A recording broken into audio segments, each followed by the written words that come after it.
Pitong mambabatas o yung mga tinatawag na contractors ang inirekomenda ng ICI at DPWH na kasuhan ng plunder sa Office of the Ombudsman.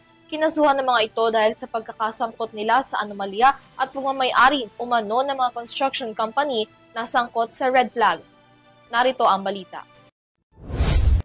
Bukod kay dating Ako Bicol Party List Representative Saldi Co na nahaharap na sa patong-patong na kaso at arrest warrant, ilang mga mambabatas pa ang inirekomendang makasuhan na rin kaugnay ng mga alegasyon ng korupsyon at anomalya. Nitong Miyerkules, inirekomenda ng Independent Commission on Infrastructure at Department of Public Works and Highways sa Ombudsman na makasuhan na rin ang 7 pang tinaguriang contractors na nagmamay-ari o may kaugnayan sa mga construction companies at nagkaroon ng kontrata sa mga infra projects ng gobyerno. Kabilang sa mga kasong posibleng maisampa laban sa kanila ang plunder, graft, bribery at conflict of interest para sa Code of Conduct for Government Officials at Anti-Graft and Corrupt Practices Act.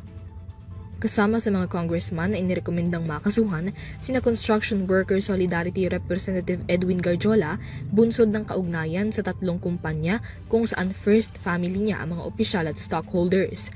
Uswag Ilonggo Representative James Ang Jr. na iniuugnay sa 2 firms kung saan chairperson ang kanyang tiyuhin. Pusong Pinoy Representative Journey Nisay na nakalista bilang sole proprietor ng JVN Construction and Trading.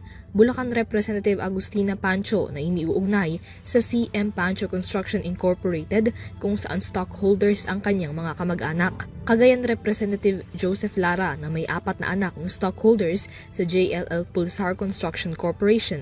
Surigao del Norte Representative Francisco Matugas sa Bumetrix Development Corp kung saan major stockholder ang kanyang pamangkin at Tarlac Representative Noel Rivera na major stockholder sa Tarlac 3G Construction and Development Corp.